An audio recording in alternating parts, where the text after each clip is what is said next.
Friends, ఈరోజు మనం చేయబోయేది సొరకాయ రొట్టె. సో ఫస్ట్ దానికోసం మనం రొట్టె పిండి వేసుకోవాలి. దాని తర్వాత కొంచెం పచ్చికారం వేయాలి. మీకు పచ్చికారం ఎట్లా వేయాలో తెలియాలంటే నాది పోహా వీడియో చూడండి, దాంట్లో ఉంటుంది. ఇంకా తర్వాత సొరకాయ తురుము వేసుకోండి. వాటర్ అవసరం లేదు దీనికి.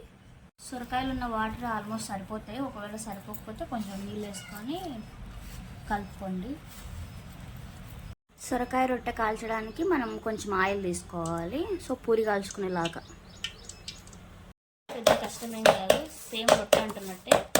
కానీ దీనికి 2 కవర్లు తీసుకోవాలి. ఒక కవర్కి కింద ఆయిల్ పట్టించి రొట్టె పిండి పెట్టుకొని దానిపైన ఇంకొకటి పెట్టుకోవాలి, లేకపోతే అది కదలదు.